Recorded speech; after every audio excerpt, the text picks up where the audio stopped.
What just happened? I don't know. It's just seeing all the videos by itself. What's This happening is tonight? this is like the weirdest show. Like, what is happening? But I'm seeing comments coming up now.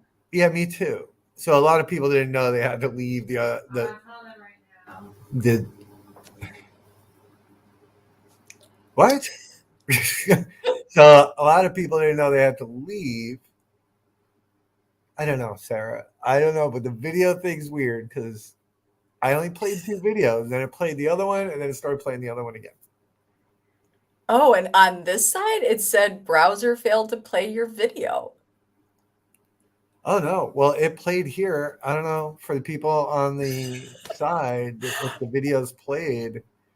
I don't know. I Sarah runs this shit on a Mac, and that could be part of the problem. No, that's not the problem. But I agree, Jackie Kurt. It is probably the blue moon. Well, here's the thing. Yes, you saw several lives on YouTube. It was telling me it wasn't creating them, but apparently it was creating them. So it's a little bit of a shit show, but you know what? This is when you just take in a deep breath and say, we're rolling with it. We just pivot. Well, we had no choice, so we were rolling. But I don't understand why that went the way it went. Yeah. Now, what happened to you Yeah. with the video render? I've had that happen here in the past. Yeah.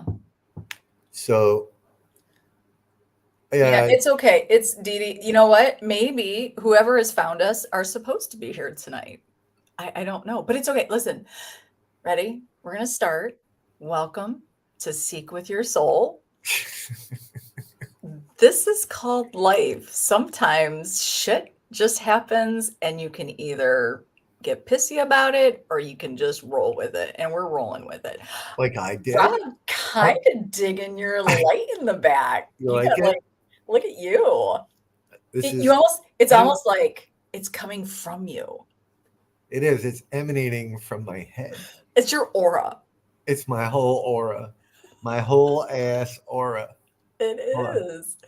So what do we like? Do we like this? Do we like that? I kind of like that. Kind of like that. Yeah, the blue and the green is. All right. That's all green. Yeah, I feel like the blue and the green's just soothing. I like Do we that. want do we I want like that. stars? No, I don't It, like this. oh, you don't like the stars? I kind of like the All stars. right, then they're staying. There we go. They All won't right. turn off. Yes. They won't, they won't Um, turn off now. let's say Fine. hello to everybody because Yeah, do that's that. just what we're going to do. We're going to say hello to Sandra. We're going to say hello to Kaylee. Thank you for being here. We have Faye. And of course, we have Jackie here. We have Dale from the Paranormal Voice. Love that. Facebook user. Yeah, Rob did it. Joe B, he's here. Hey, what's up, Joe B? We Such have a Stacy here. I'm sorry. It was kind of funny. I came to the show and Rob's on the phone with concerned viewers. Too many lives. There is the Miss Beautiful Danny Marie. We have Chris Mack. Hey, Chris Mack. He saw it is an alien invasion. There's something happening. It's okay, Dee Dee. If you shared a bunk link, they'll find us. They'll find us or they They'll won't. find us. Yeah, We're easy to find. there's Jenna D. Hey, you. How are you doing? Let's see. Am I missing any? Pat. Hey, Pat. Let me get that. Okay, right. See, it is being a little weird. There's Pat. And Mark Brown. Hey, Mark Brown. He's about to be at Old South Pitt Hospital while you are at OHCH. Love That's that. right. It's going to be a hell of a long day tomorrow. Yeah, it is. And probably a hell of a long night tonight. So we can't go. I'm not going to stop this show if we're still kicking ass at an hour and a half, but let's try to be brief. Oh, I have to you're asking me to be brief? yeah. Okay. Don't be so verbose. Okay. Well, we'll try, but I can't promise. Use your little words. My little words. Okay. There, hey, he just followed the blondes right there on Instagram. Thank you. Oh, Thank yeah. you, Nunzi. Well, I guess what? Paranormal Voice just followed Get Haunted on YouTube. That's right, Dale. I get the notifications. You're a little late to the party, brother. It's okay. I Yeah. love that. So last week, I hope if you are new here, welcome. We are going to have, it might not seem like it with the way we were stumbling to get started here today, but we are taking a deep, serious dive into why we paranormal the way we paranormal. Um, and it's all, it is an open conversation. So please, like I will say, last show, which was sort of our initial getting into the subject, right? Not just it was more of an organized thought, right? I would say that. um we had a lot of people participate. Oh yeah. Are A you lot. ready? What? Are you ready? No. I thought we were talking. Mhm. We are. We're a disaster tonight. I don't understand what's happening. Yes, a lot of people participated even Mhm. afterwards, right? I think it was, and if you didn't watch last or 2 weeks ago, um, the uh, the topic was childhood trauma, different brackets, and what Mhm. that might mean um, down the road, Oh, right? Whoa, sorry. the hell was that? I wanted to pull up because I couldn't remember exactly the age brackets, and it just started playing on. Oh, okay. And and what that could mean down the road for people. And there were some people that took that conversation, Mhm. gave it some things, and were like, "Oh, wow, huh." So yeah, pretty interesting, I think. I was really excited. So the ages we kind of went with were that 6 to 9, possibly 5, but 6 to 9, 12 to 15, 17 to 21, and 25 to 32. What I really loved is when we stop. I think we are so distracted as we go on in our life. We sort of forget about where we came from, how we started, where things could begin for us, right? And listen, we can't live in the past. We're not asking you to live in the past. What we're asking is to take a look back and to have a better understanding. So while you're here in the moment, you might have a better understanding to what you're doing, right? Yeah, totally. And that was kind of a big old point inside of the whole story that people will hear on the 22nd at the Pine Bush Museum. But we've shared it here, right? It was, this whole kind of connection from now until, for me, like 40 something years ago. Mhm. Never thought about it. And some of the things that I had been reading about, for in preparation for the last show, you know, there can be some very, you know, strong links from child traumas to Mhm. current day. And it doesn't mean, and we want to reiterate, right? It does not mean that we're saying what you experience today isn't real. Well, what it means is it might have shaped or steered you into a different direction, or you may experience something differently because of those things. Mhm. Yeah, and when we think about it, everything we do, our perception is shaped by beliefs, period. Yep. And our beliefs, whether you want to acknowledge it or not, throughout our lives, our beliefs sort of peaks and valleys, right? Yeah. There are times, and those happen because of what is happening in our life, right? When you're a kid, you don't really think about politics, and nor do you give a shit, right? But as you get older and you start to pay into the system and all that, so your beliefs in everything, religion can change a lot for a lot of people. For me, I was very much a Sunday school regular choir at the church. I was in Really? Oh I my gosh, didn't know that. oh I yeah, I was don't in know that. yeah, I was in youth group. I was, I loved everything about it. Anything that I could participate in, I participated in. Um, so, and I loved, I can't. I can't really answer that I understood exactly what it was I was believing in, right? I can't, because as a kid, clearly I felt comfortable. Clearly I loved everything about it, because I went willingly. It wasn't a forced thing. Um, Right. in fact, my sisters, they would call me a Jesus freak. That's how much I loved every Sunday. And now I don't participate in the Christian narrative. So our lives at different times, right, bring you what you possibly need. But those beliefs shape how you see things and take those things in.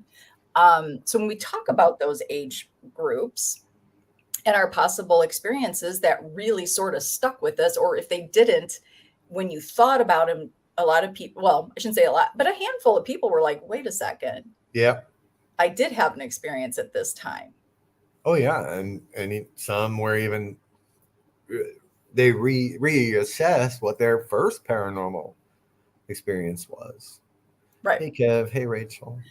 Um, so now we kind of want to talk about, and I have a question. I thought of this as I was kind of getting myself together tonight, Rob, and I do want to ask you about this, but we want to we want to continue, we want to think about these age ranges again. So I hope that you guys, you thought about them, maybe you revisited some things, some experiences, and it sort of brings some things back up, right? So keep that in mind. And now we kind of want to be present day, 10 years back. Think about the last 10 years. Think about your last, for me, 42 to 52, right? For Rob, 42 to 52. Think about that age range, 10 years, and sort of what you've experienced, not just personally, but paranormally as well. We can think about that. But here's my question, Rob. I was thinking about this. Some people know this, some people don't. My mom died when I was 26 years old. She was 54 years old. Um, so she's been gone half my life.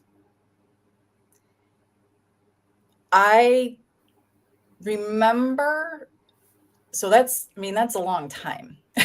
25, 26 years ago is a long time for me. But I remember at the beginning having a couple situations. I know I had a visitation. It felt very much like a visitation with her at the beginning. But I can say it's been years since I've had an experience where I could say quite confidently, like many people, oh, that was my mom. I don't have that. So then my question is, did that need to have her be that experience dissipate for me? Because I think losing somebody at 26, I Yeah. wasn't married, I didn't have kids, um, I was kind of just getting my life together. At 26 to 52, a lot has happened without her. So, right? So you learn to live a different way. Yep. And I don't think any of my paranormal experiences I wouldn't attach them to Kathy K. I don't feel that. I don't feel like it's her.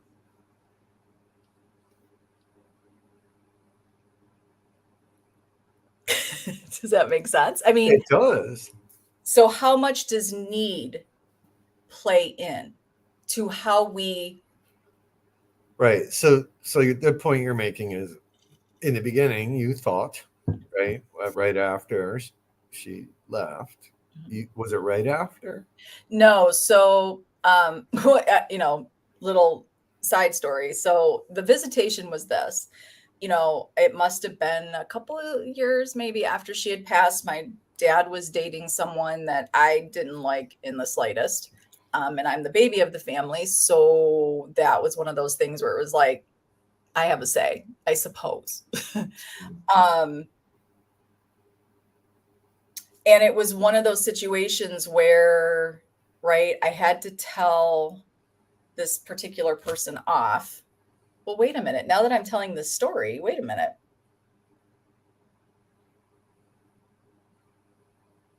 Hmm. You know what? It was after my dad died. So my dad died 8 years after my mom. And something got back to me that the girlfriend had said, and I addressed her. I called her out. And that night, I had a dream with basically getting the at a girl. That's my girl. Like, Yeah. and it was one of those things, right? Where it's like, holy shit. Um, and then after that, I had a visitation, like it wasn't just a dream. I was really sick. I was in another state. I was in Arizona. I was at somebody's house, staying with somebody's parents, and I was really, really sick. I could not sleep. The chills, the whole thing. My mom came in the room. It was exactly the room that I was in. It was the armoire, it was the bed. I sat up, we talked, she hugged me. That was the last time I ever had anything like that with her. Wow. She wasn't there for my children that I know of. She wasn't like, I didn't have those moments that you hear people talk about. Yeah. So I don't know, do we assign some of these experiences to make us feel better because there's a need there to be filled? I think in some cases that can be it, right? I've seen it even on, investigations. Somebody will see a sign, a dime or a coin or whatever.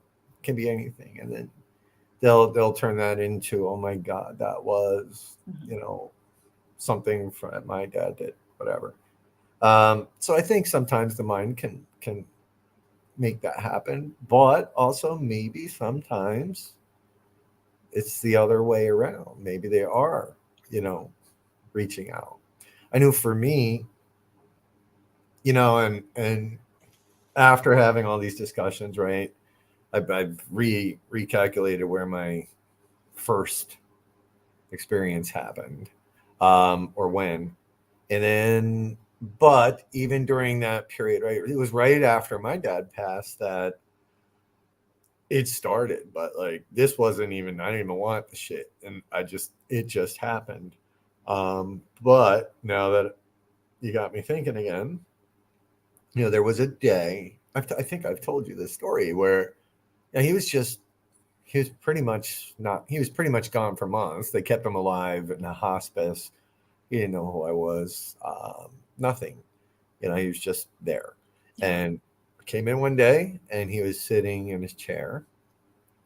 This is a true story, by the way. And he looked at me. He's like, "Hey, we got to talk." Like, and I'm like, "Dad?" And he's like, "Yeah, sit." And this is true. This really happened. I can prove it. So I sat on his bed, and he's like, "Here's what's going to happen." Well, at first he asked me when the insurance was going to run out for him. I'm like, "Don't worry about it. We got this." He was in hospice. It was like whatever, 600, 700, 800 a day. I'm like, "Don't worry about the insurance. We'll take care of that."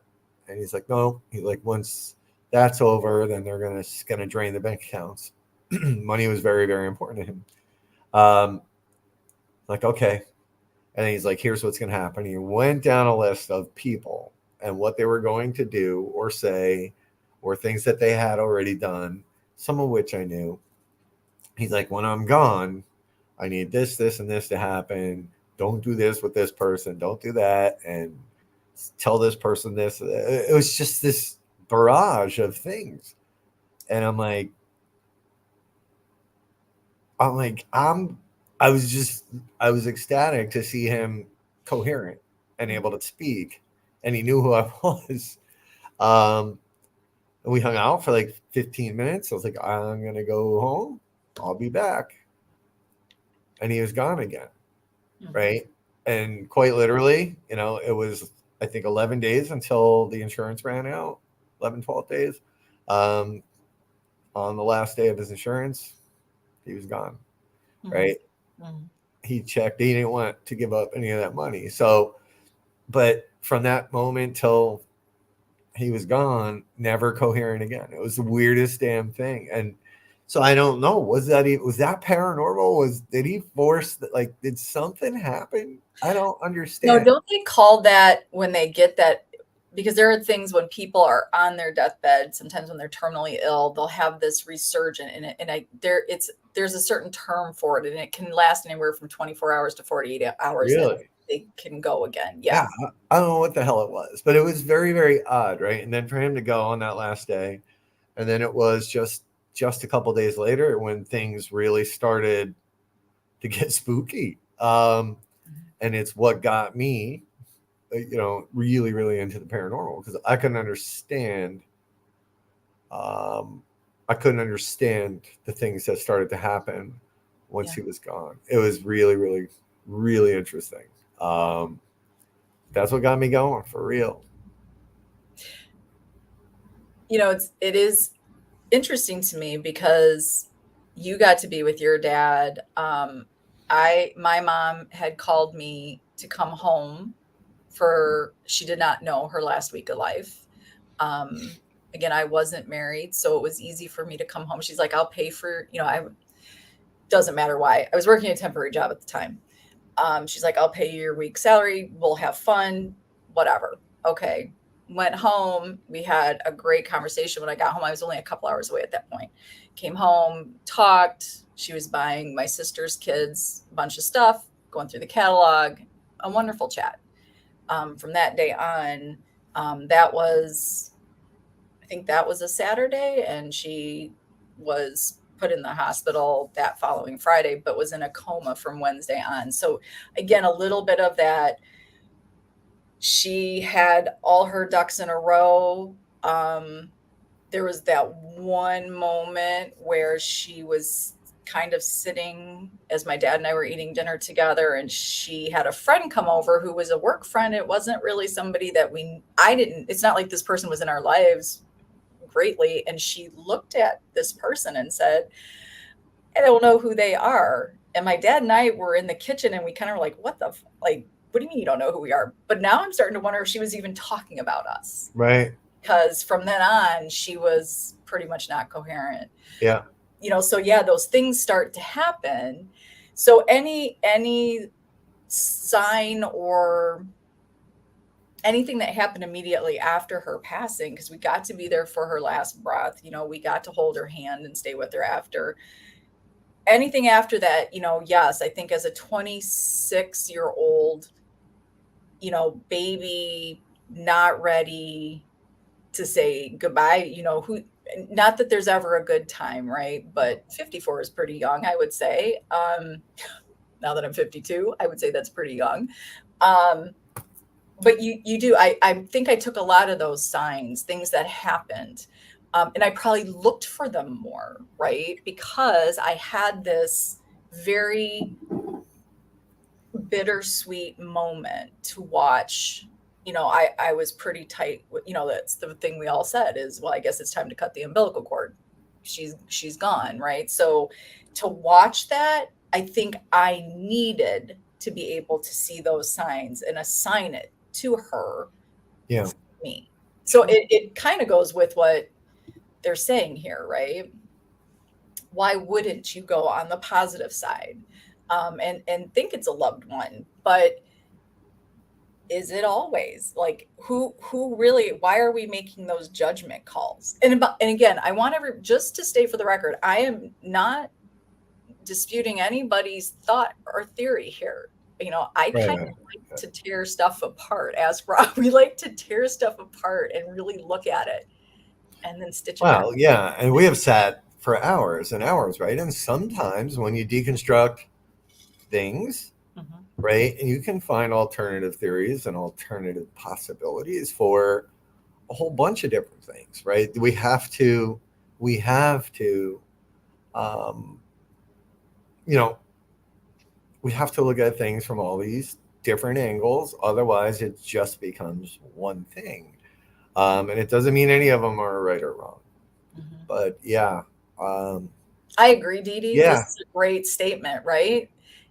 It is. The healing is the same. It is. And right, Dee Dee does remember this. When we came home from the hospital, we were at the house and the light bulb in the kitchen just shattered. I never in my life can I remember a light bulb just shattering in the socket. yeah, so get this, right? We were, um, I was at a wedding, some kind of party at a country club, and the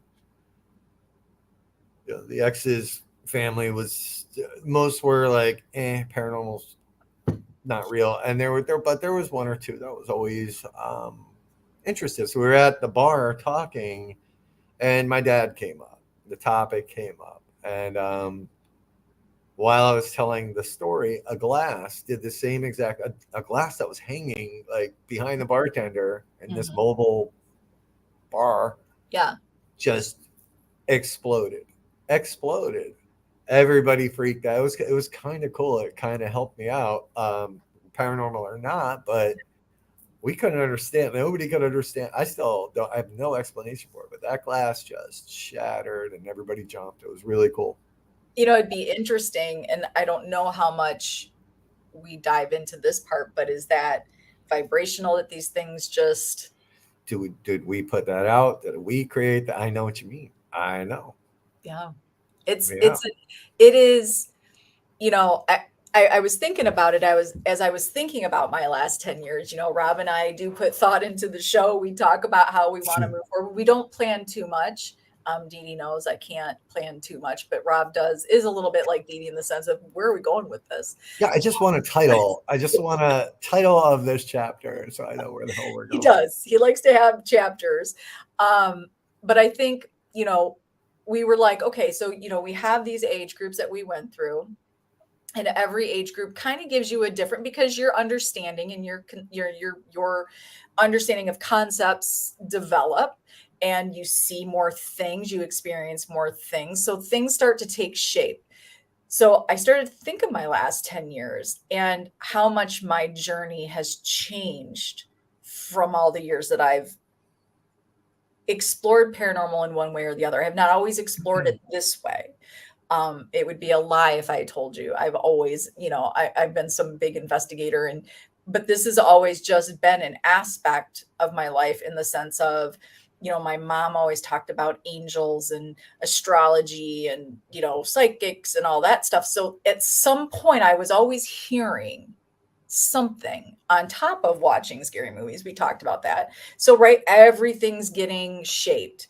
Yeah. So the last 10 years, I stopped and I went, I don't know how much in the last 10 years I would hand anything over to my mom or dad when it comes to paranormal experiences, which means, do I, and I'll be the first one. And I say this to Rob, and I'll say it here on Seek with Your Soul.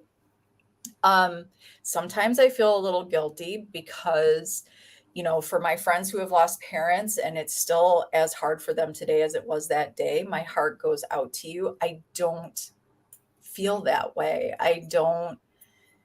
And I've asked you, Rob, we've had this conversation, like, is this right? Like, is this normal? Um, uh, Now add in the last 13 years of Buddhist practices. So my views on death have changed 1,000%. Um, but I don't have heavy feelings about them being gone. Yeah. Well, so I think there's, and I'm similar in that fact. In fact, I think I reached out to you once because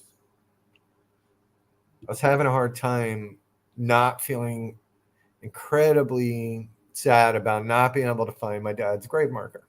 Mhm. I don't visit. I don't. Some people think I'm an asshole for that. I just, not how I remember him. It's not how I want to remember him. I couldn't even find it, and I was upset. I was disappointed with myself. But for me, one of the things I've figured out is that doing this, right, with what we do, um, and with the things that I have experienced, to me, it's not over, right? This isn't over. Had the incredible fortune of getting to know Cody and Satori really well. And look, my dad has shown up multiple times when he wants or when I need to, he will show up. Oddly enough, last few times he didn't show up for them. I mean, he would show up to the point where even Satoria was like, geez, like this guy's loud. Yeah. Um, the way he'd come running into a room. So, that piece for me, and you got to experience that in Gettysburg, like knowing that it's there and knowing it's possible has put this big um, ease on my mind and my thoughts about it, because isn't it, this is not the end. They're there, they're watching, they're listening. Mhm. They will try to talk when they can. So I think that's why my dad was barging in, because when he was gone, right, once he left, we didn't leave it. We were in it. Last few years were really hard, so he had a lot of shit to say, and oddly enough, it was kind of needed exactly when I got it.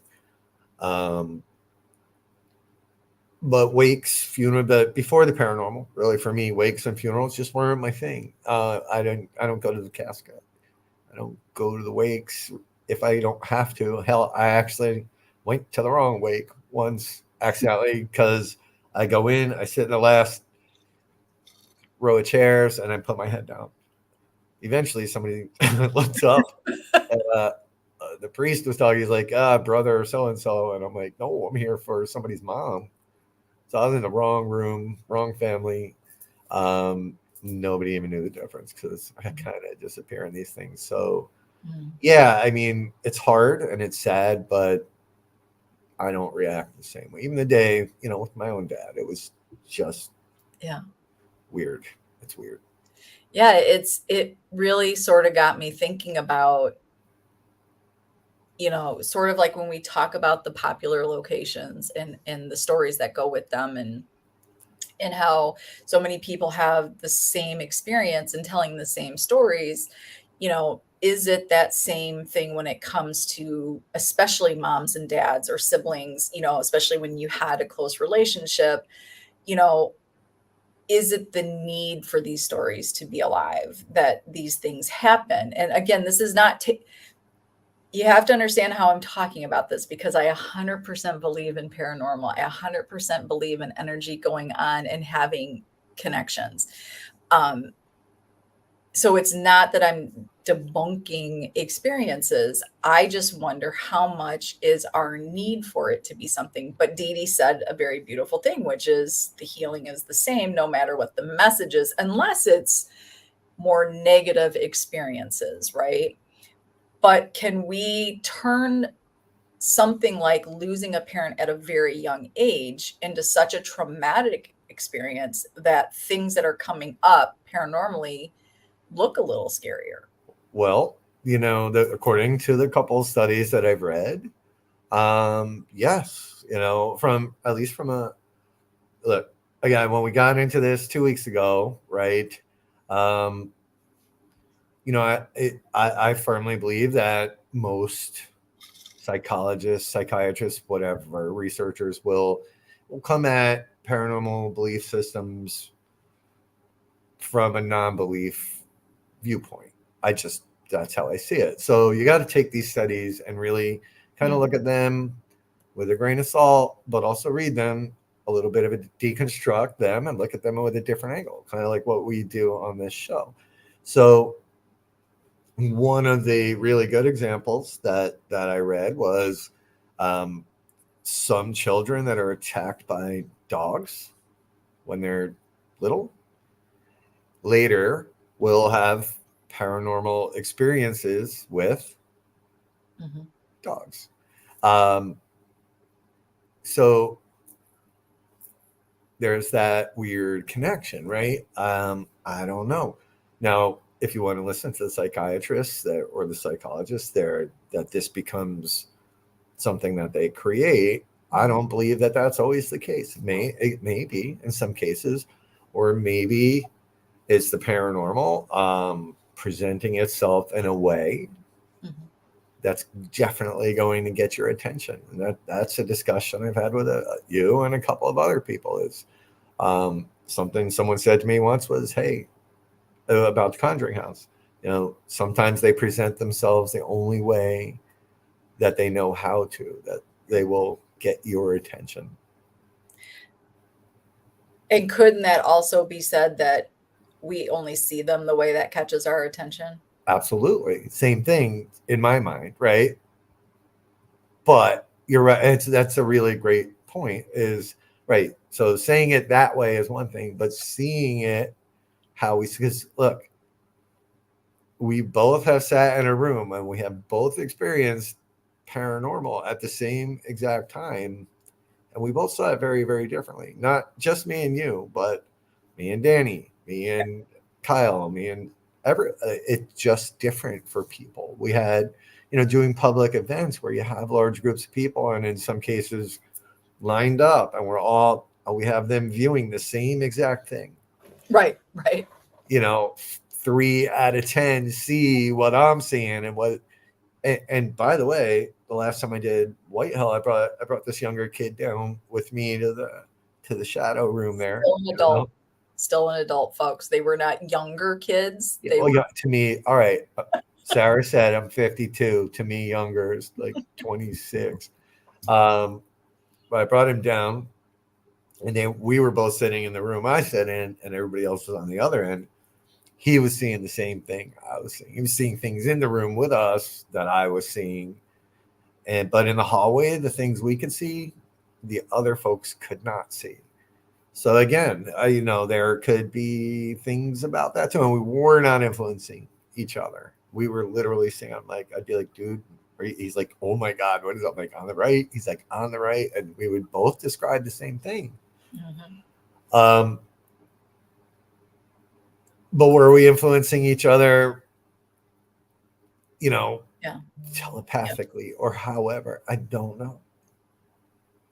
Yeah, I mean, we can say that same thing about very tangible things right here in the living world, where two people can go to the same exact spot and have two very different perspectives as to what it is they're taking in. So you have to ask yourself, where am I in this moment in time? Where is my mindset? Where are things? And I think the reality is as much as we think we sweep things under the rug, as much as we think don't need to deal with it, it's over, I can get past, those are the things that will continue. And look, let's think about this for just a second. So we said, let's talk about 10 years, the last 10 years of each of our lives, 52 to 42. Rob, out of those 10 years, how long have you been doing this paranormal? 10. Okay, so you are hyper aware. You're constantly in the mindset of being hyper aware. So all of you on the side, in the last 10 years of your life, from today, 10 years back, how long have you been doing any kind of paranormal? And even if it's just a little more focused, maybe you haven't been investigating 10 years, but maybe you've watched the shows a little bit more. Maybe you read books more. Maybe you searched out theories more. How much time in the last 10 years have you given over to paranormal, being more mindful in the paranormal? We'll give everybody just a moment here to answer if they would like. It would be great. Type it in. Type it in.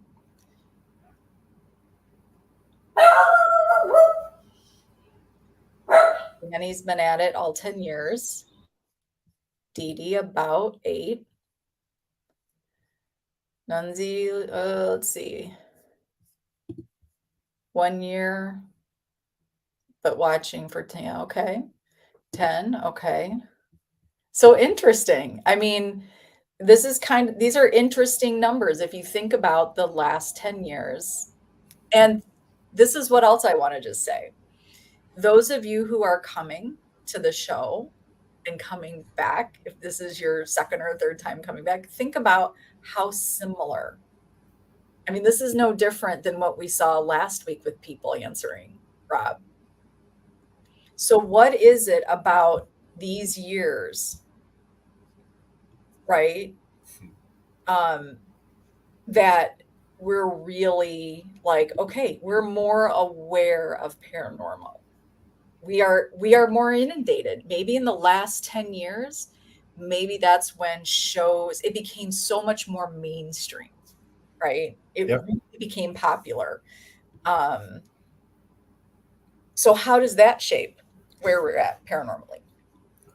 Oh, I think there's a lot of influence because when I first started, Yeah. especially going out pretty much every weekend, every other weekend, doing the whole public thing. I was a very different investigator, right? And I was more TV style, right? And I was more setting up as much equipment as I could and casting the net and needing to document everything.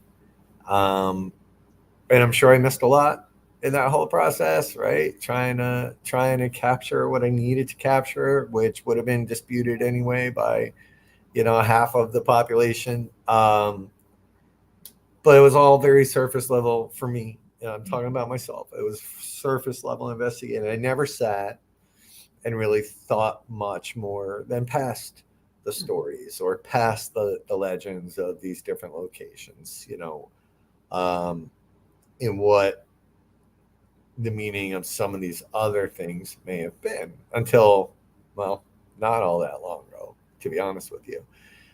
There was a little bit of a change along the way, as some of the bigger experiences occurred. I started wondering what it all meant and why, Mhm. but I never really dove into it the way I dove into it after we started talking. So, Mhm. yeah, it's pretty wild. Yeah. And D Hoot, I mean, this is what I'm talking about. This is what makes me so proud of where we go and what we look for in our journey because the big on red thread folks, that theory itself, we all come together, there's a reason why people gravitate towards each other, right? We learn these stories, we feel the similarities, we start to understand we're not alone in this journey.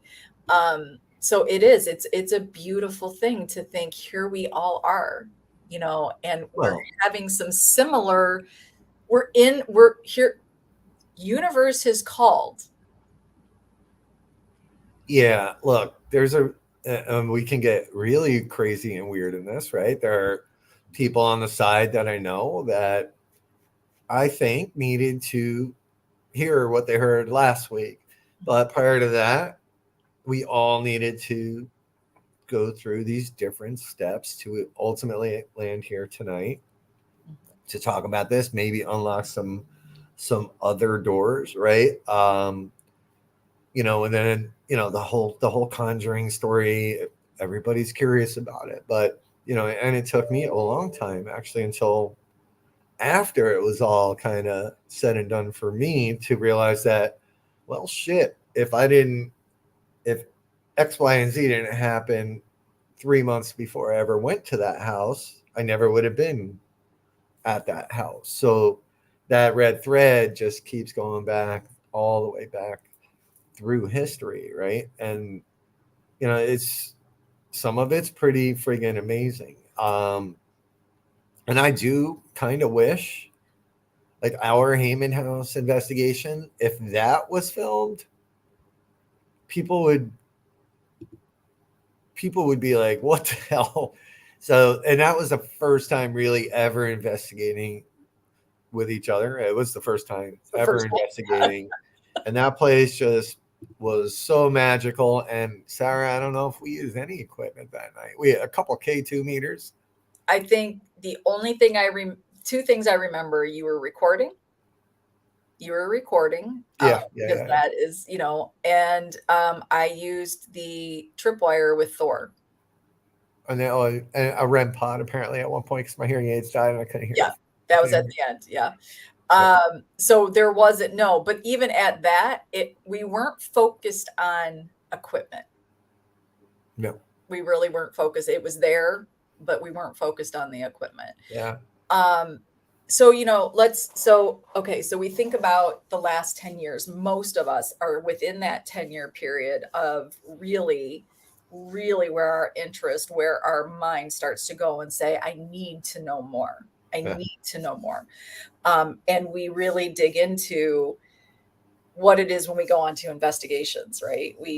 Now we're like, okay, we're investigators. This is what I know. This is what I've learned. This is what I've seen. Now I'm going into these investigations. For me, though, and probably one reason why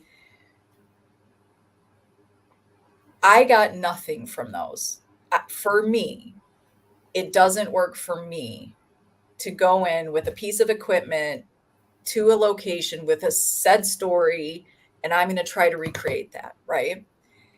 Why I go back in time to understand. Now I'm more mindful of what paranormal is. I wasn't back then. Even if you thought you were, as a kid, you really weren't, right?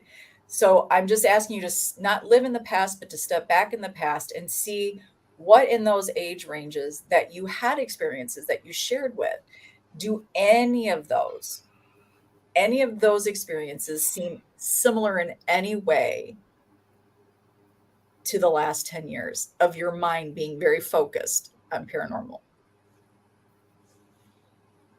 For you, it took a conversation with that sounds so narcissistic, but it wasn't. We just happened to have the conversation together. Yeah. um, to understand what was happening in the last 10 years for you, or more importantly, that last what year? Couple. Okay. That we're tying back. Can you think back to, because I don't know, pretty much everybody knows that part. I can't remember what I asked you, so therefore I don't remember what you answered. It's not like I don't carry any deep dark secrets from him that you didn't necessarily give me great details. I don't think, if I said what happened to you at this age, I don't think you came out with some big story, right? There were two. There was one that was kind of big, and then there was one that I kept pretty close to me, and you know about it now. Um, but Okay. So think back to I some got of the to, experiences you shared with me yeah, that have now, they came to light at the Conjuring House. yeah. During those more traumatic situations in your life, did anything happen? Can you go back to those times and say this was an oddity that happened at that time? Yeah, there's a couple of potential, and one potential that you actually kind of caught caught part of it. The W name. Oh, okay. Um, hey Kelly. Hi, Kelly. So yeah, I would have to say yes, right? So when I'm going back to through my journal after the first night we spoke and looking at these the questions you asked me, and then looking at my book and then thinking all the way back to, I think I've said it, to 8. There was one in particular.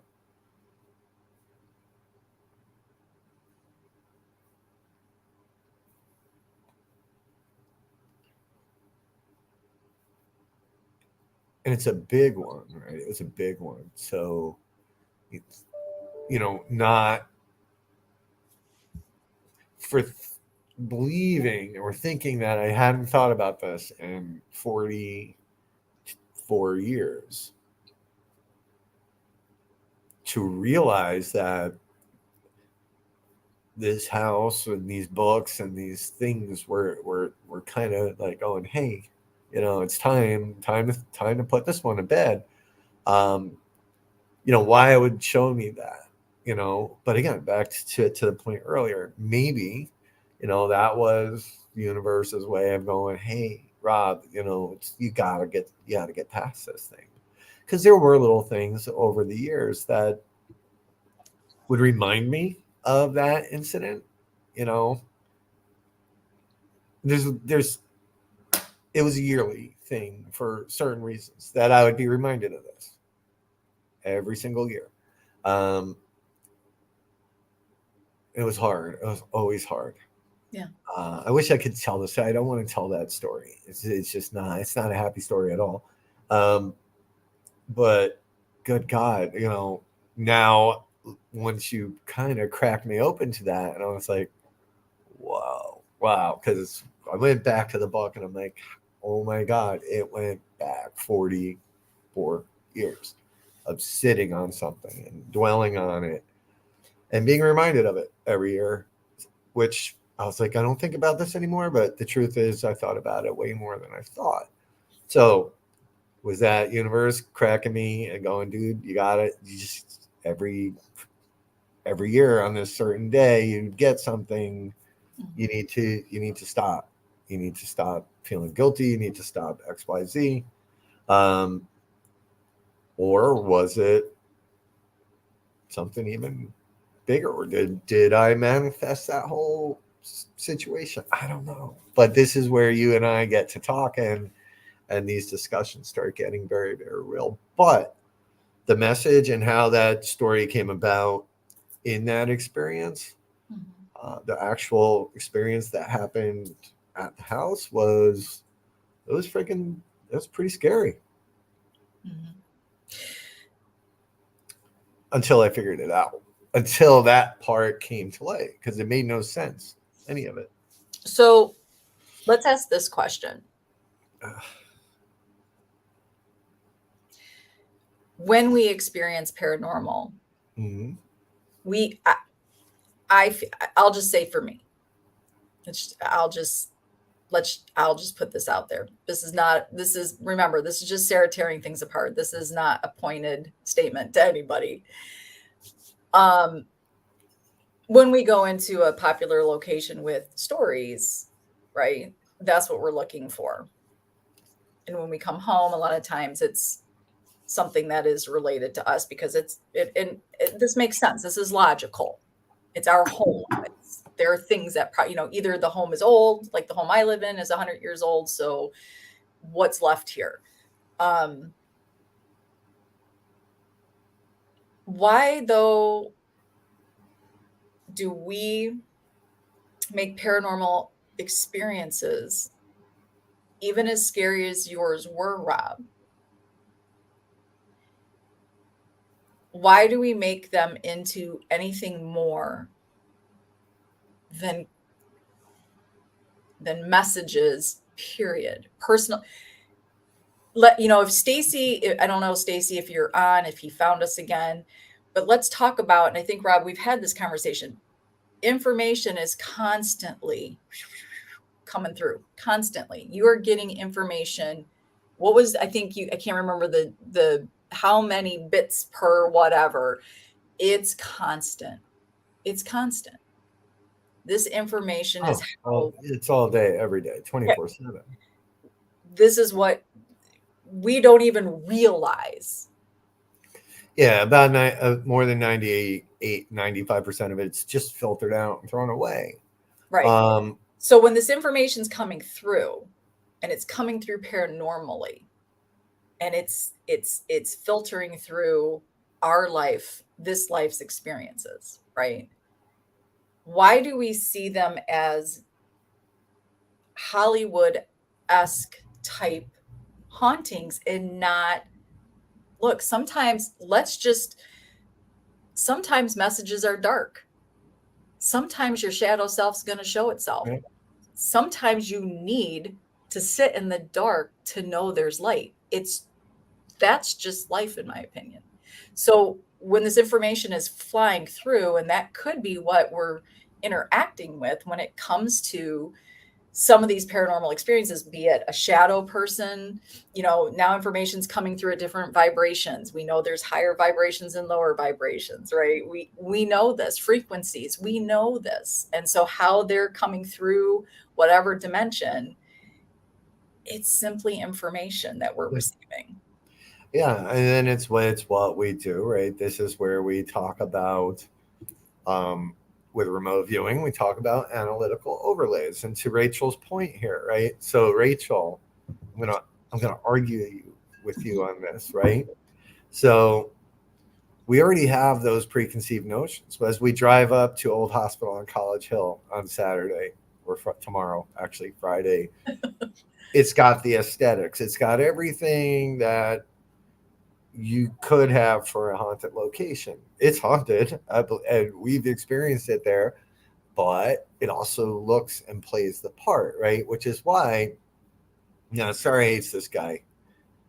All right, Sarah doesn't hate anybody. Sarah dislikes this guy, but we're gonna take this example, and there's a movie, a show, it's a movie, I guess, by Chad Kaler called Under a Blood Red Sky, right?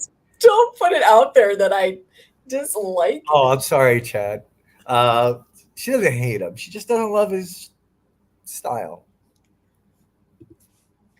All right, we're not funny That's tonight. a story. That's a story we have to share one day with everybody because it's an It's one of amazing my, it's an amazing story, and what probably that is probably what solidified our bestie status. yeah, it sure did.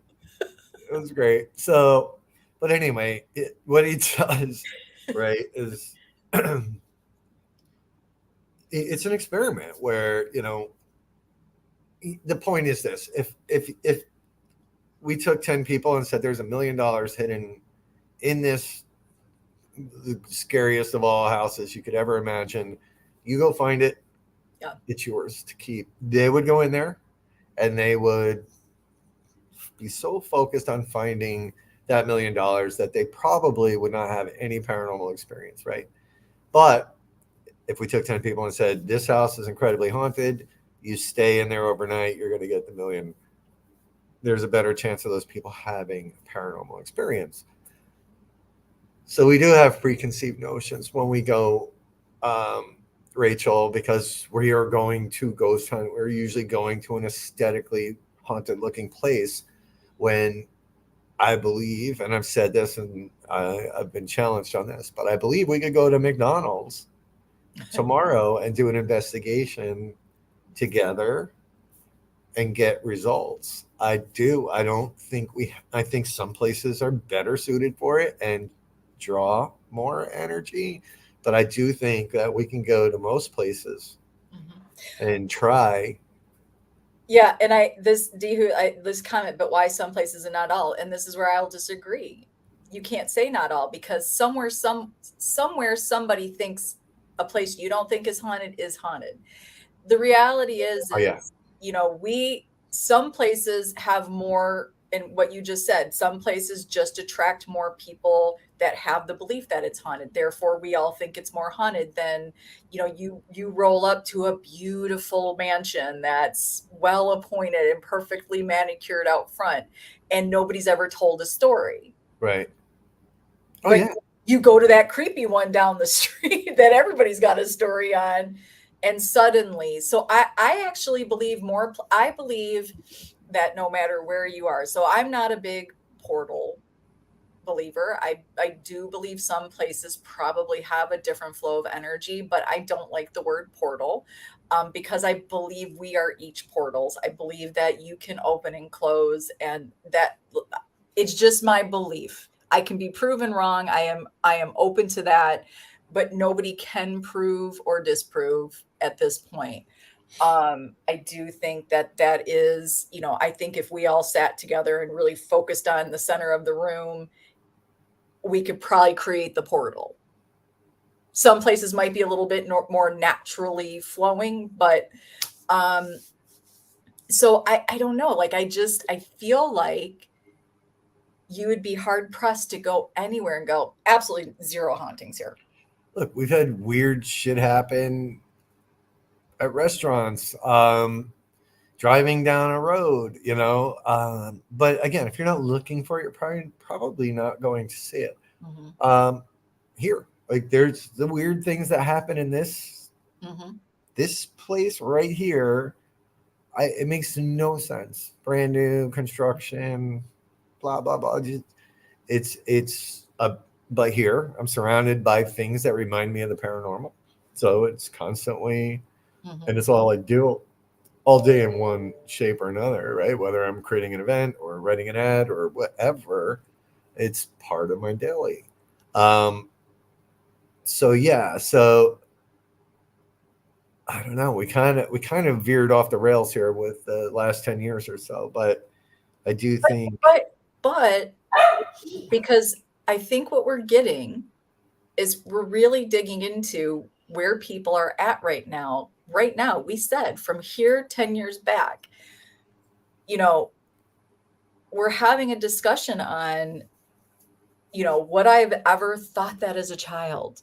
Oh, this is yeah, a portal and this is what's happening. We become so much more mindful. And I yeah, agree with you, Nick, on this. Each time we go in and validate a story in any way, shape, or form, right? You are building that story. Their stories do become living entities. They oh do.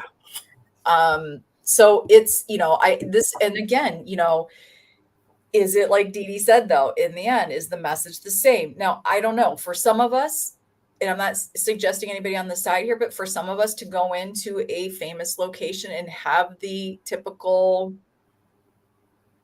experience, it's all we want. Okay, check, I had it, right?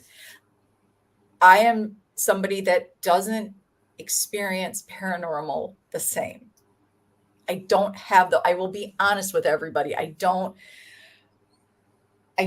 have those typical, or I don't explain my experiences in quite the same way. I just yeah, have it. yeah.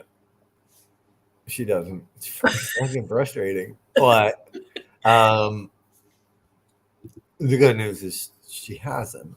So yeah, I believe that can definitely play into it. Not so much about what it, no, don't get me wrong here, but not as much about what it creates, but about, again, how you process and perceive it. If you're going into a place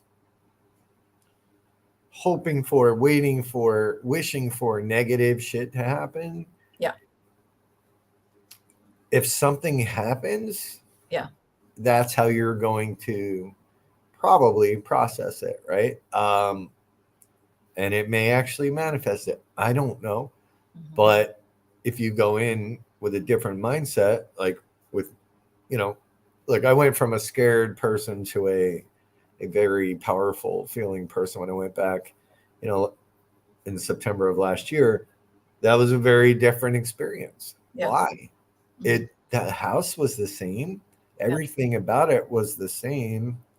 Mhm. The thing that changed was my mindset and my um Well, and probably your vibrations, right? my Because yeah, absolutely. yeah, yeah, and I was in the throes of the shittiest few years of my life, like quite literally Mhm. years I didn't even want to keep having. It was that bad. So I was in there vibrating at whatever the lowest freaking frequency you can find is. If I was even vibrating at all, I might have just been this wet rag just laying there at that point. But it was much different once I had a different outlook Mhm. on everything. And why we talk about, being more mindful. Well, now that we're all in this, everybody here pretty much has their hand in paranormal in one form or another.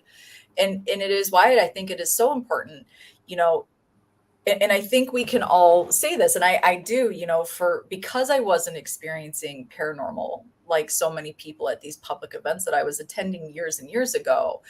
Um, I mean, I would literally walk through these things and I'd have people all around me going, "Oh my God, and I'm like, what? I'm just getting a big fat nothing, I think. I don't think I'm getting anything. Um, so I started going to these and really not looking at paranormal or my experiences, but really watching and listening to what people were saying. And people will share,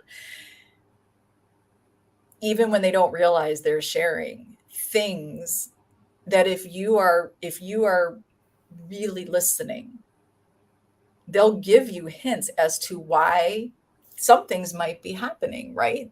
So people that come into this sort of, I think you and I, Rob, had this conversation. There are some people that are like, I had all this abuse growing up and this all stuff happened and paranormal came to me and I am really in it and paranormal comes to me.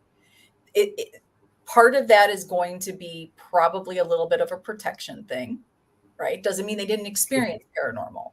But why does paranormal only get to go to people who have had traumatic pasts? Right. It doesn't. Right.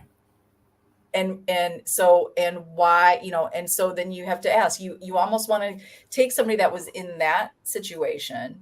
Did they get help either professionally or self, and come to letting some things be what they were, and heal from them and move on from those things? There will always be a part of your life, right? But we can Yep. heal. And then do they see paranormal different? I think this is where for myself, nobody owes me that answer. I like for myself to understand why I am, why do I experience paranormal the way that I do? Why do I not? I'm not asking to be thrown down the stairs by an entity.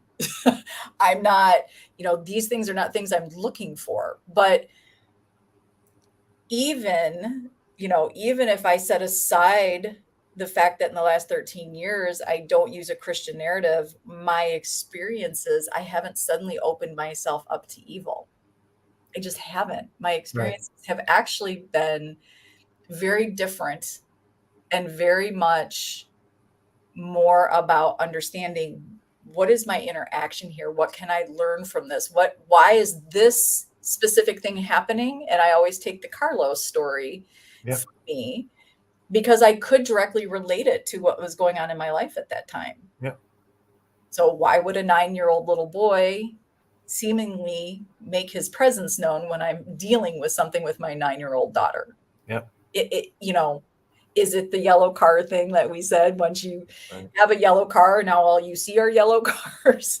Why? What is that need? I believe paranormal is something we actually, as living human being, this is been since the beginning of time. We've always looked to another realm for what's been going on in our lives, for guidance, right? Agreed. And I do, so to your point about how people experience the paranormal. I used to argue with my ex um, mother-in-law about this, because she's very, very hardcore Catholic, Mm-hmm. and the whole paranormal thing was sort of taboo with her. But she would talk about, the feelings and the things that would happen to her at church every Sunday, when she would go and have her hands out. And it is to me, and I'm like, it's the same thing. Like, that's, she would see things, she would feel it, she could sense it. And I'm like, yeah, I know this is what I'm talking about. She just called it something different. And in her world, right, it can only happen in a church, in that church. So, or any church, but that's where it was supposed to happen for her. And I got that and I understood it. Because to me, that is possibly its own paranormal experience, right? However, whatever you want to call it, Well, God. that's where she becomes, it's kind of what Danny's saying. This is where your ex-mother-in-law became hyper-focused. Now she is taking distractions out. Now she's opened herself up to the experience. It's no different than us going into a Right. location and saying, okay. Right. Yeah. So, I again, is it how we're processing it based on things from our past, right? Um, don't know. Don't know, but it sure seems like that sometimes. Yeah. You know, I think in the last 10 years, just my journey itself in paranormal has changed so much. Things that I believe so strongly, I don't. You begin to mature, you begin to understand that you know what you know, and you really don't know what you don't know. And that not all experiences can be the same. But just because we might not experience paranormal exactly the same, I think this is where we start to look at each other, understand where we all come from, and to really appreciate those differences and how we view life and death. Um, Does that mean that when we pass, that our actual experience of passing is very different? I don't know. That would be an interesting. I would assume consciousness and what level our consciousness is at must make that experience of death very different. Um, what we're ready to see, what we're ready to take in, maybe if you believe in many lives, maybe where you're at on the karma wheel. I don't know, but it just makes me look back at, and I've told you this story, moving to Texas and having a steel chair move in the kitchen while my mom and dad and I were in the front of the house and my sisters were out of the house. I'm sure I was nervous, but never moved past, like never didn't run to get equipment. I Right. didn't think much past it, still went out and lived my life the way I lived my life. And that's the reality. We talk about some of these experiences with such fondness and grandeur.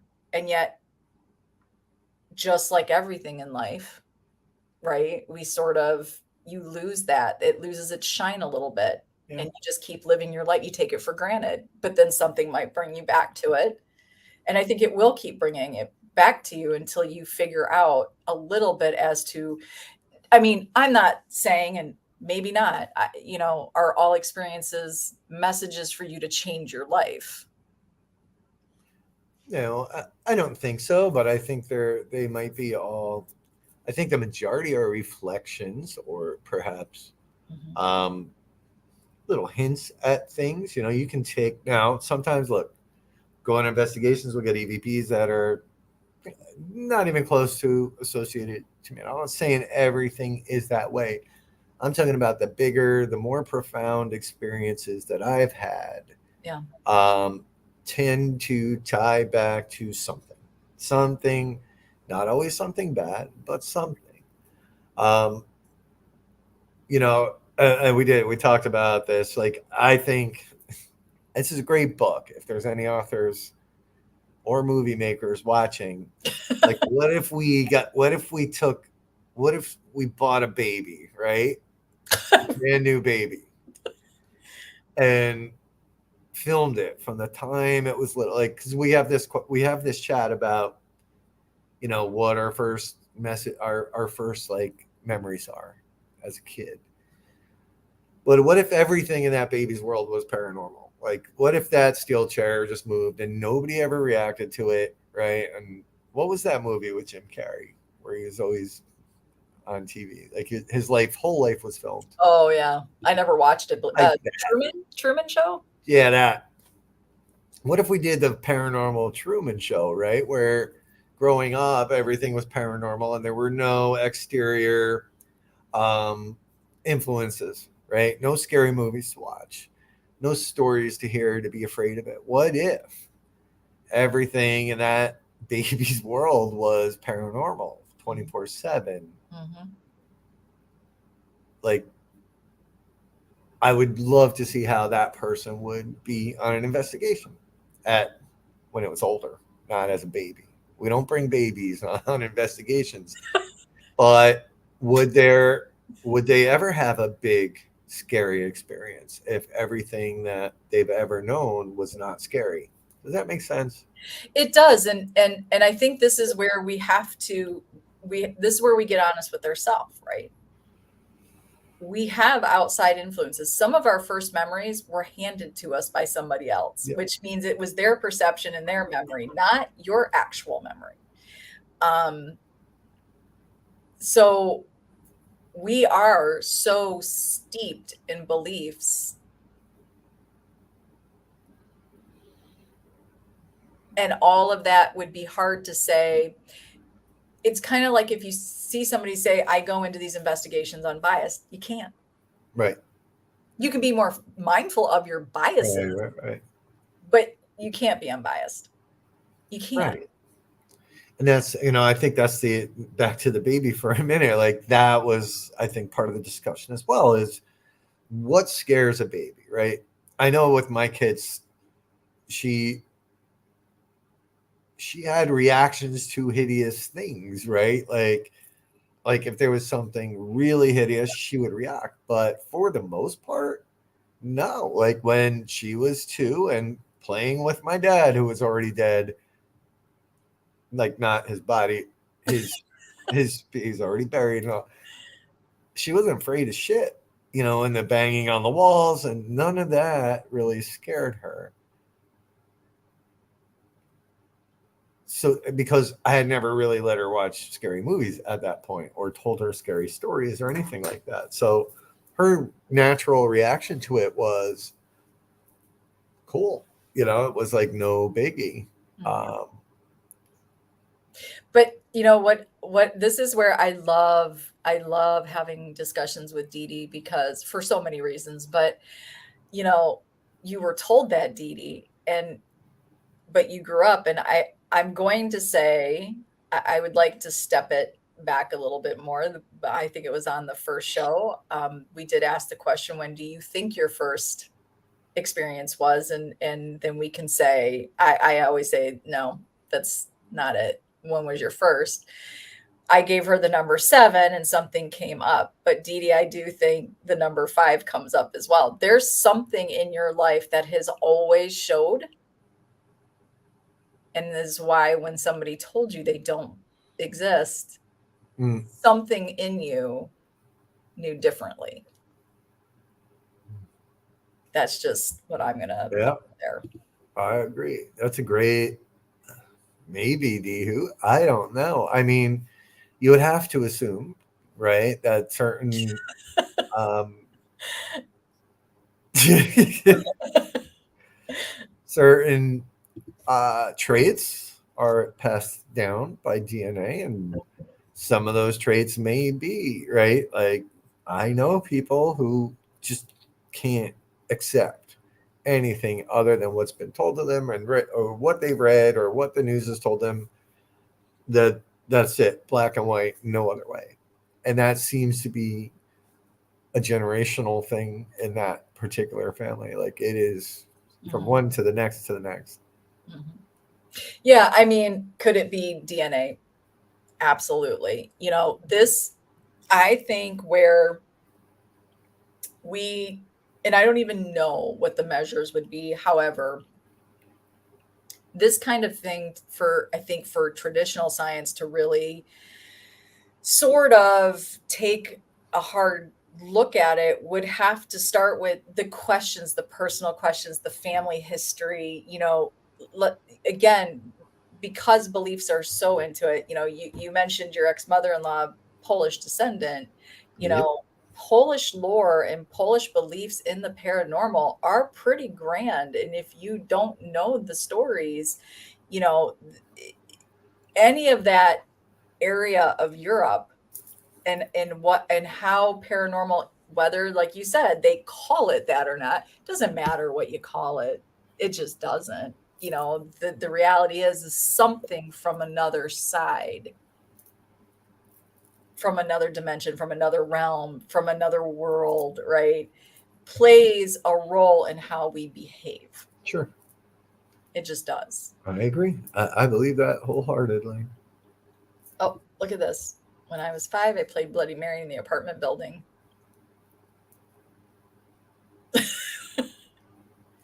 Yeah. Dee Dee's been asking for it her whole life. That's what Dee Dee's been doing. Hmm. Hmm.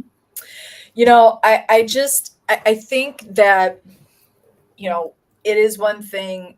And again, I don't think, look, this isn't a discussion for an event. This is not a discussion, for somebody that is just wanting because there is something you can get from going to these locations and hearing the history and hearing the stories and hearing other people's experiences.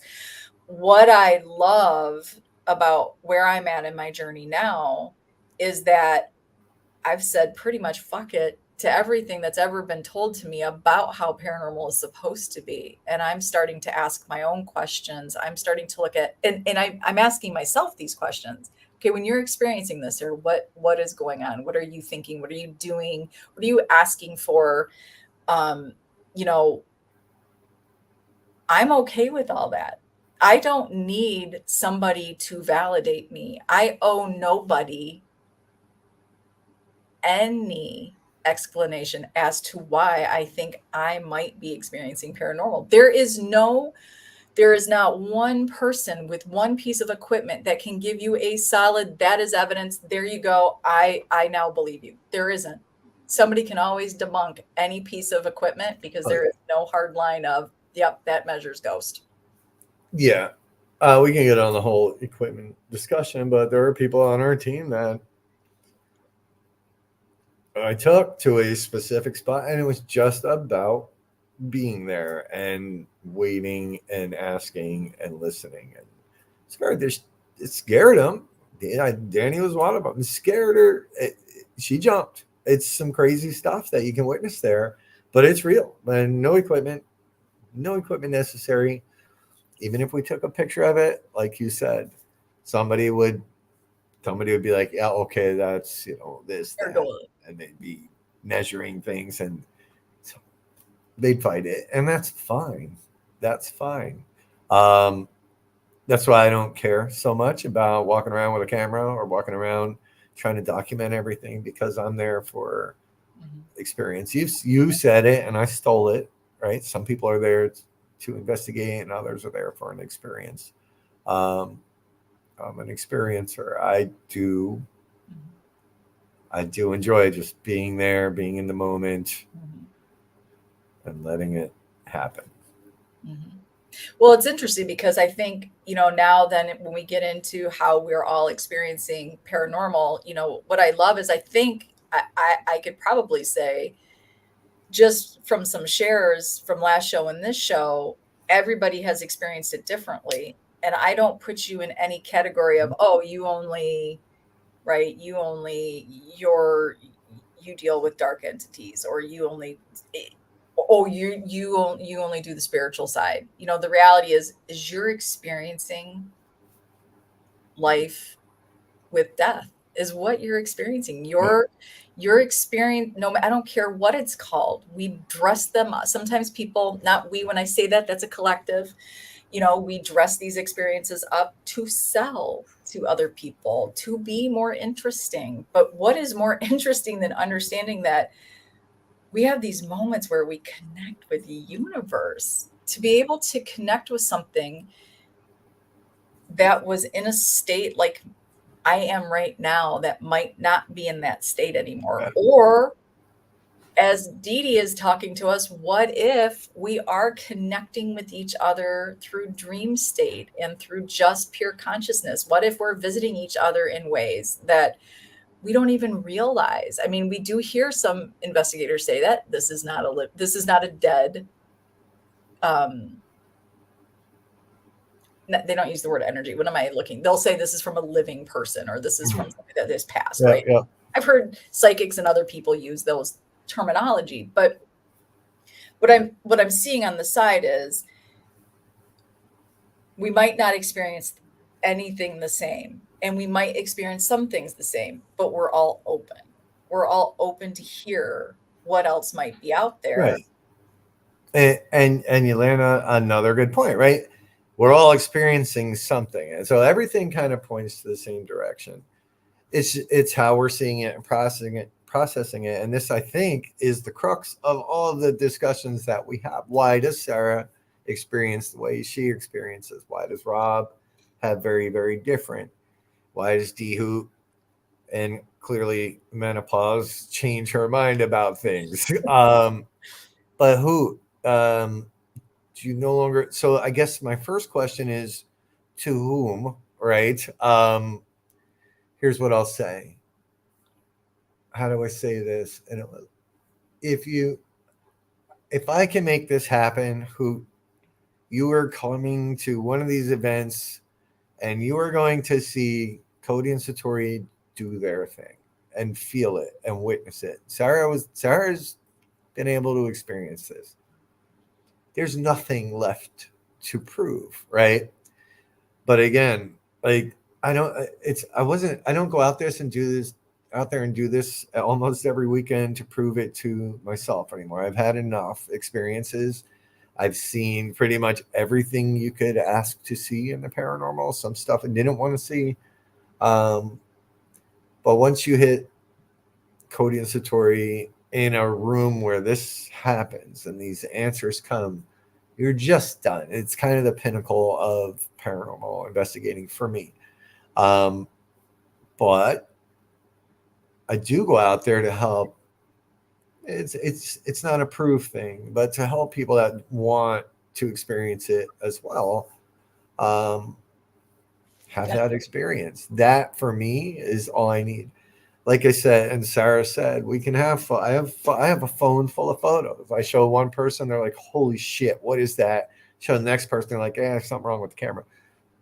Right? It won't matter. And who am I proving it to? The people that want to believe this or are open to believing it already believe it, and the people that don't want to believe it will probably never believe it. Um, Yeah. at least at a level that we do. And So that's a good question though, D, who's asking, like, and I know and I don't know that I ever felt I needed to prove anything to anybody at any point in my life. If you know a Kamishak sister, that's probably not something we're known for. However, I certainly now in my journey owe nobody anything to try to get them, or I do not need to prove my personal journey to anyone. oh no, Then I would be living somebody else's ideal out, and I don't want to.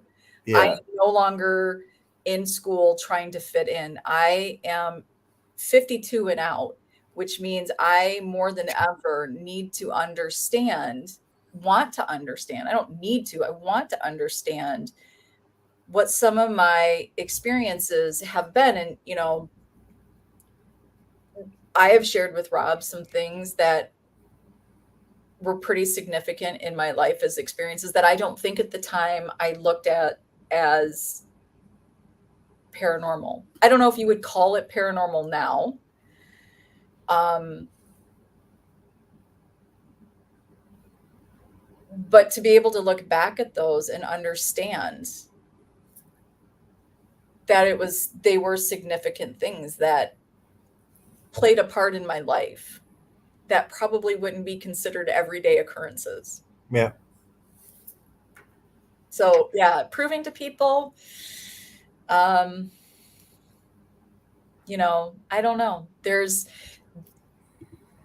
that for me, but I'm not trying to sell a YouTube video. I'm not trying to break into the next network television anything.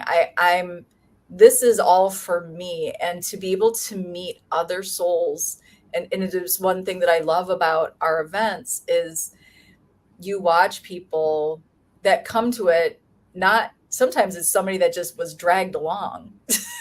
They yeah. didn't necessarily want to Oftentimes, come, and it stops them even to think, even if it's just for that night, even if it's just for that night and the next morning and they have a conversation, yeah, it's a beautiful thing. it's really cool. And yeah, Dee Dee, we'll make that happen. It is so where Sarah experienced it, the room wasn't perfect for it, but they were there. Sarah could hear them. Everybody in the room.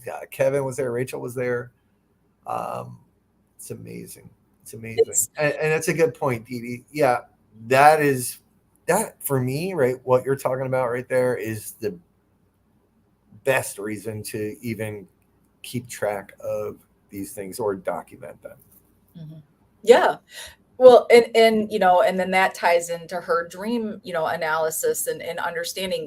You when you become more mindful and aware, when you're tapping into parts of your brain that I think we just, again, we're so distracted on a daily basis. So I do participate in the more spiritual realm of, when you do Reiki, or if you were to do yoga or anything like that. I don't. Yoga makes me want to actually throw up, but I do practice Reiki.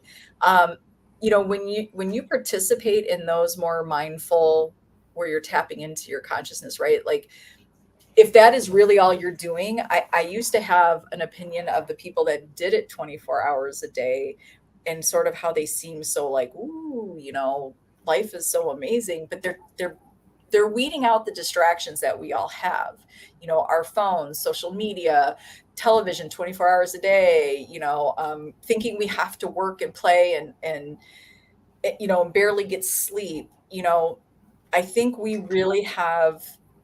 seem to be so into paranormal, but we've taken away the very thing that we need to be in it, which is ourselves. Yep. And that's what's so weird, this dichotomy of we've added all this equipment. The equipment bags and boxes that people come to with these things now are incredible. And here we are. We're right here. We should be focused in on what this energy, you can feel what a K2 is doing. You can feel what a REM pod is doing. You can feel all these amazing things. But you have to really weed out the distractions. You can't weed out biases, but you can weed out distractions. Yeah. You can. So maybe grant yourself, pick one equipmentless investigation. Do none. Go for you. Don't take a picture. Don't take a recording. Don't take a REM pod or a K2. Go for you. Go somewhere that you can talk and receive. That was kind of the making sense of your senses routine, right? Like, it was amazing to watch. People still get results sans equipment. It was really cool, and that's called experiencing, right? It's look think back to when you were a kid and the scariest moments that you had, whether it was walking home through the woods or having to go to the basement to get a damn box for your parents. That's the scariest. Why? Because all your feels are out there and everything's hypersensitive. Like in the military, it's a weird thing. If you're on a mission and you're out in the woods or marching across the desert, whatever, and things get weird, like all of your senses will light up. Whether it's training or real, all of your senses light up. I have an idea. Uh-oh. What? Why are we both doing this at the same time? I have an idea. Go ahead. We need 10 people. We need 10 people. And we're going to set up 2 investigations. It's got to be the same 10 people at both investigations. Okay. Oh my God, this would be brilliant. All right, let's hear it. Trademarking it right now. Anybody steals this, then don't talk about it. 1 minute and 34 minutes on Seek with Your Soul. 1 hour and 34 minutes. Or 1 hour, 1 minute. Like I'd ever talk for a minute. 10 people. We're going to take. It's going to cost me money. Is this already costing me money? Yes. Yes. But in a good way. This is going to be Rachel's in. All right. And I would love for you to be in, Rachel. We need 9 people. 9 more people. 9 more people. This is perfect for you. 8. Danny's in. Okay. You're not late to the party, D-Hoot. That's the thing. It's never too late. Kaylee's in. 7. Okay. 6. 2 investigations. We're going to set these up. 5. 4. Sorry. 3. We're going to do 1, and we're going to give everybody 3 pieces of the same equipment. Don't do that. Don't do Go ahead. that. I'm waiting to hear how much it's going to cost me. Everybody's going to use the same 3 pieces of equipment. We're going to go to a location that is a known location, and we're going to ask you guys to go in there doing your best investigating with these 3 pieces of equipment. You're going to fill out questionnaires before and after. Well, why would you do that? I don't know. It got caught. All right. Okay. Then we're going to take those same people and we're going to give it, let me think about the time in between. Okay. time in between. I'm not sure if it's going to be a week or 2 weeks. We'll have to talk about this. We have to figure this out. Maybe it's more than this. We're going to take those, say, 10 people. Why does Danny love it already? She doesn't even know what it is. Because she's my girl. Fangirl. She knows. Okay, go ahead. This next investigation. Everything. Cell phones, all equipment, nothing. You cannot bring it into the location. And we are going to go in there and we are going to just be us. And we're going to do questionnaires before and after there as well. And you are going to tell me and us the differences between the experiences with equipment and without.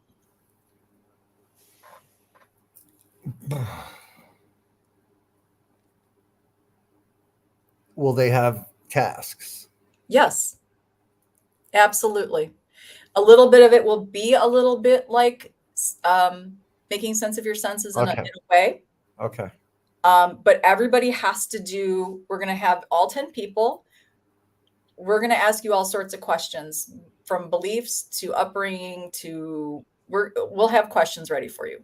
If it's Shark Week, the whole 9 yards. No, it's serious question for the ladies. Okay. Well, this is true. And this is something Danny and I have wanted to actually do is, menstruating is for women and for men. This is important. This is why for men? No, the differences. Oh, okay. The differences. I'm going to keep it real. Like the differences of men and women menstruating although I do think dudes have a cycle, it's just a little different. But we're going to have, 3 pieces of equipment, all 10 people will use. You will have tasks at a location, and then another location you will use yourself, but we'll have 2 to 3 tasks that you need to do in order to get your evidence. Okay. It's got to be the same 10 people. Yeah, it has to be the same 10. Are you guys still in? Do you guys still want to do this? Because everybody was saying yes before I said the idea, but are you guys still into this? I'm sure they will. If Sarah said it, they're all going to do it. Trust me. I think this will be interesting because this is what I want you to understand. You're absolutely magical. You don't listen. The equipment is great for a lot of things. I love the equipment because I love the adrenaline it rushes through me when you see something go off. I love the reactions that I do when you see certain things go off. It's funny. But the reality is, let's focus on us. But let's do this together. Let's do this journey together. Same 10 people. I think what we need to talk about, Rob, and this is where we're not going to give away. Let's talk about location ideas and how we want those things to. Well, this is what I mean, right? And Billy, that's kind of what we did at Making Sense, where we had everybody work individually, and at the end, we bring people together to kind of build a story and see who matched up. But yeah, I know what you're saying, right? I almost feel like that'd be great if they could not know the location at all for both investigations. Yeah, I don't think they should. And I want to talk to you about in my head, because I don't want to give this idea away to everybody. I have a thought that I want to give to you to sort of work this out, because I've got some ideas in my head. And I think together we can. Anybody hiring? I'm gonna need a third job. Anybody? No, and let's say, look, we're all gonna pitch in for the location. Okay, we'll talk about this. This will be a Get Haunted in-depth study. It'll be stolen by tomorrow, but we're doing this. You know what? Good. Go out and do it. Because you know what? The 10 people that want to do it with us, It's a beautiful thing. Read into it. Look, it's sort of making sense, but on steroids. I love it. Add the traditional invest. We'll work out all the details. Yeah, Um, I already know what you're thinking. I think. probably. Okay. I love it. Okay, wait. Are you guys okay with where this conversation went? Yes, Dale, you're going to be a lab rat, so that's awesome. That's not true, Stephen. We might be able. Well, you wait. You just wait. There might be something there. Don't count yourself out yet. Don't count But yourself out. this right here, this whole thing, this is how this is what happens with Rob and I, and it might be a little bit as to why Get Haunted started to become what Get Haunted became, because you know it is exactly this interaction with each and every one of you and talking these things through. And this is not just an event you go to, the tagline, it's an experience in the paranormal. And some of those experience, it's meeting people, it's talking about things, it's broadening your mind and your mindset to what else could be out there. So think about your last 10 years and how much you've really had paranormal play in your life, and how you started to maybe look at more things that have happened day to day, more dimes showing up, um, more subtle things where you're working around your house, because you are more aware. Um, and think about some of those things that you've admitted from those age ranges, that 6 to 9, and you know, you start thinking about that, like, okay, so this is how I remember it, and this is how I'm experiencing paranormal now. Why exactly? What are you laughing at? Nothing. What did you just do? Nothing. I put up a little ticker. It was funny. I thought it upset you, so I stopped. Oh no, I didn't even see it. Um, nice. Yes. Well, and then there must be a shirt that goes with this, right? We might Oh as yeah. well have t-shirts if we're gonna do this. So I would be really interested for people, if the 10 people that really want to do this, what I'm asking is, if you really want to be a part of this, we're really asking you to be honest with yourself, and really just going in and being open to whatever may or may not happen. And we will have specific questions for you to document this stuff down.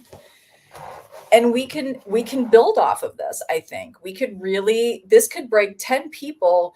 You could take answers and then break those people off, and start to sort of have it branch off. I also think because I also think we should add perhaps 1 to 2 virtual slots. Someone that can work on with this virtually to see if anything connects remotely. We'll talk about this. We'll talk about all of it later. See how this is going to build. Shit. I All see right. it. I see another facet of Get Haunted. Yeah. You know who we need to have be a part of this? Howard. Oh yes. Let's bring Howard in.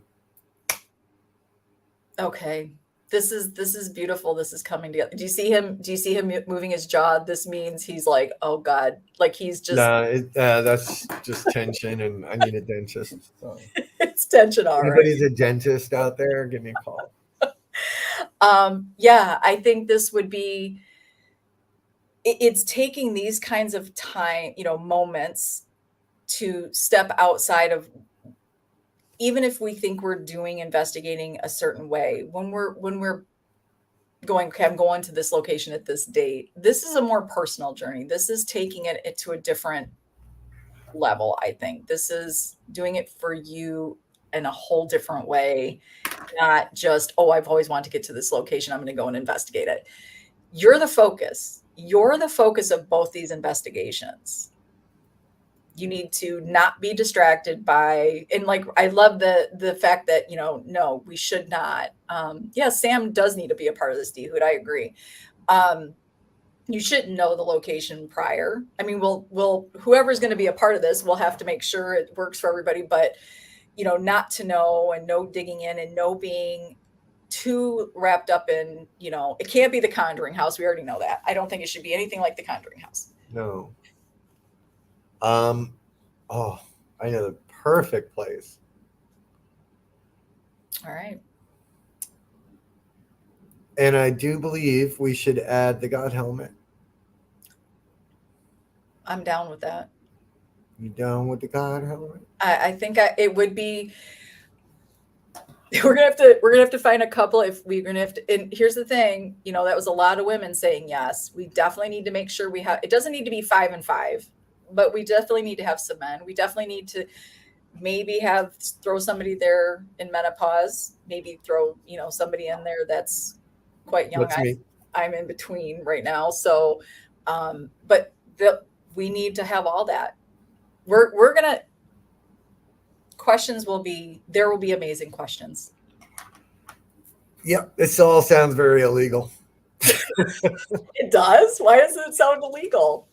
I don't know, but yes, it's not dangerous. All right, maybe a little, but only dangerous like if we get stupid. So yes, I think, but I do think some God helmet action needs to happen, especially based on the video that I shared on your show the other night. It's an interesting. It can add some interesting dynamics, I think. So yeah. Well, I think here's what would be really great for the 10 who want to do this. What I love about this is we absolutely need to do a show, Dee Dee. So we'll have to do a show, bring everybody come on, and we'll have a reunion show, and we will talk about the survivors, the people that make it. Yeah, Jenny, I have the God helmet. It was not cheap. Danny and I have utilized it. Sarah watched remotely. Some weird shit happened. Really weird shit. And we were off for a few days after that, a couple days at least after that. So you got to be careful with it. I think Danny slept for like 48 hours. Danny was zonked. Yeah, it was rough. I had a very, very deep experience on that. Yeah. So. Yeah, this will, and I'm excited. I will, Rob, I think you and I, this will be so great to be able to work with them. And I would love to be able to sort of use Reiki during the non-equipment days with everybody to see differences, maybe blindly pick, and nobody can talk about if they were chosen, and help use certain energy work with certain people. Okay. I'm just saying this is real stuff, people. Well, I mean, let's get the whole gamut. I mean, that's your thing. Yeah. I'm not always super blonde. I have a deeper thought process once in a while. I don't always use it. For those that might think, what the hell does she know? You might be shocked. Hella awkward. Yeah. Well, this is what I love so much even more about Seek with Your Soul now is I love everybody that shows up. Thank you, each and every one of you. And this is why this right here, you all generated this amazing idea to come out and, to be able to work together on this. And who knows, collectively, we could maybe make some real progress to another step. I'm trying to find the God helmet. I want to show it off. And I'm not going to give names. As you know, I will give this name. As you know, Dee Dee will be on with us, Seek with Your Soul, adding the dream aspect into a deeper conversation with us. But we're super excited that we have officially on the calendar our first guest coming up in October. And I think you guys might be You might be pleasantly surprised to know who Oh, is they're so famous. you might be pleasantly surprised to see who is interested in this conversation with each and every one of you. It was a beautiful thing that was not necessarily being looked for. It was a beautiful, naturally induced conversation, and I love it. I'm excited. I think this person, just like each of you, found their way to us. That Yeah, red thread is right there. It yeah, is a beautiful thing. Um, so yeah, you know what? Thank you guys so much. Um, Seriously, we see you, we hear you. We're so excited to have these conversations with you, to be able to share these more openly, to have this circle. I love it. I really love it. Next time I'll try not to create so many lives to confuse the crap out of everybody. yeah. Everybody was confused. So, yeah, it's going to be an interesting. So look, to recap, right? We've kind of now taken the first parts of our lives and perhaps identified some things that may have influenced us later in life. And then tonight we sort of took and started looking backwards from where we're at now to over the past 10 years to see if we can start to bridge some things, which I think is already happening for some folks, right?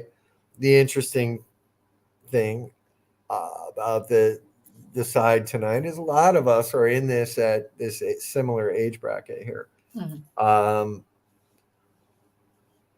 I think by 4 or 5 episodes of whatever, wherever this ends up going in, I think, I don't know, I just have a very strong feeling that quite a few people on the side are going to start looking at a lot of things a lot differently. Mhm. I do love how you're breaking this down. So, yes. Yeah, you weren't so sure. You don't have to tell everybody that. He wasn't very sure. He's like, I but didn't. you know what I kind of love about what happened naturally tonight? The focus really was thinking about the last 10 years of our lives. And I think this idea of how we want to experience this together, the same 10 people, let's be honest. It's a very interesting way to understand why or where we really are on how we experience and what we believe. I think this will be eye-opening to those who really want to say, wait, I do want to understand why I'm experiencing paranormal the way I am. This I think it just happened very organically.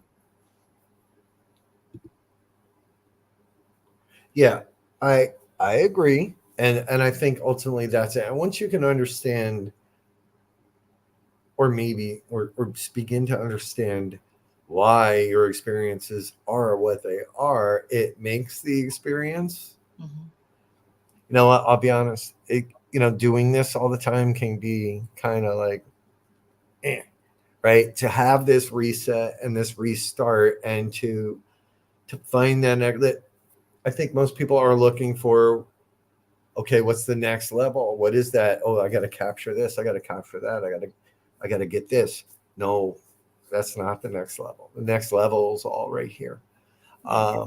All right here, but inside is where it is. And once that cracks open for you, Mhm. you'll be amazed at the things that you feel, the things that you see, the things you hear, and maybe even some of the things you capture. So Yeah. the next level isn't about the best evidence. It's about, you'll see. You'll see.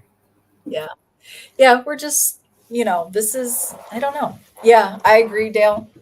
Why do we still call it paranormal? It, Because, yeah, I know. Because it still isn't mainstream. Right? As much as what, look, 70% of the people on this planet have had a or believe they've had a paranormal experience. yeah. Yeah. 70, it might even be more at this point. Um, it still isn't mainstream. It still isn't that. Go to a restaurant, happens all the time. If Danny's over, we go out to eat. Boom, we're sitting there. Somebody's like, "Hey, like, let's get haunted." Oh shit! I had this happen. I had that happen. I'm sure it happens to everybody here. Yeah. Everybody's got a story, but nobody wants to talk about it. Yeah. And it's such a part of our living life. Yeah. Yeah. It's really what it comes down to. Really. Really part of our living life. So, Shit. all right. Well, Pack. you do. You have things to do. So does everybody on the side. Seriously, so much love to each and every one of you. Thank you for opening yourselves up to us and allowing us to open up to you. We hope you're enjoying the open conversations. We look forward to doing this much, much more with you guys. It's only going to get deeper. Some days might stay on track. Some days might become ideas, but I Boom. think it's all beautiful. No matter what, it's all beautiful. That's what we do. It is what we do. So it looks like today is the 31st. So we will be back September 14th with another Seek with Your Soul, season 1, episode 4. Rob told me that I had titled it wrong. Listen, stop. What's with you being a tattletale tonight? Everything I've done wrong today? Why don't you tell him everything? Tell him how you yelled at me. Tell him. Did I yell at you? A little bit. Sometimes you got to shake that person.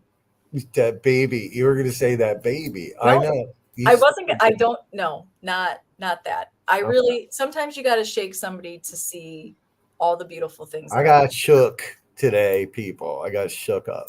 He needed a reminder. Yeah, I got a beat down basically. That life is beautiful. And sometimes you got to be really forceful about it. And I will say this. I said, do you want me to cancel the show tonight? And he really was like, no, it is what I was looking forward to. So please know, you guys, he does see the beauty in his days. Sometimes it's a little harder than others, but we got him. We just got to smack him around sometimes. It was a rough day. Okay. It's okay. We all have them. And she did offer to cancel the show. Yeah. Because she was like, I'm sick of these people. I don't want to talk to them. I'm like, stop it, Sarah. They're great people. Yeah, they believe that. They believe that.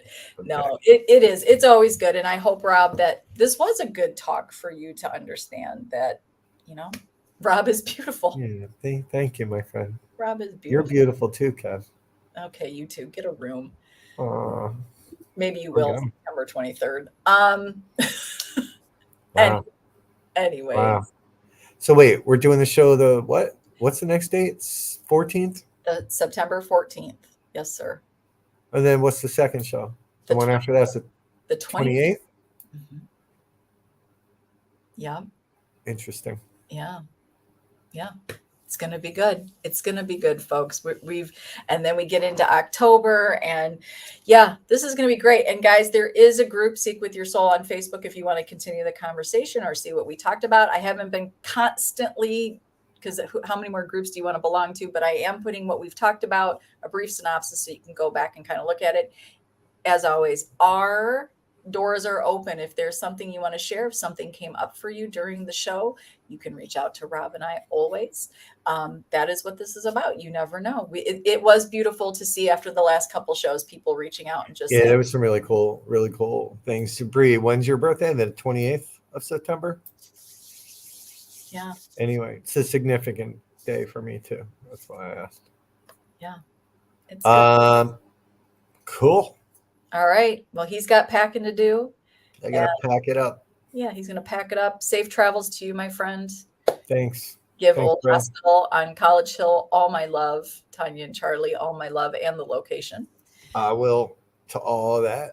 Yeah. And to all of you, as always, you're on my mind. Thank you for being Get Haunted. Thank you for always being here. You are the paranormal community. Keep being the good that's there, because it is greatly needed. Greatly needed. All right, guys, have a beautiful rest of your night. Enjoy the second night of the super blue moon, correct? That was Something last like that. night. I'm sure there's remnants. So there's red and blue moons. Yeah. Go enjoy. Brown moons. Your aura is cracking me up. All right. I love it. It could be like a Jesus picture. Yeah. What would Rob do?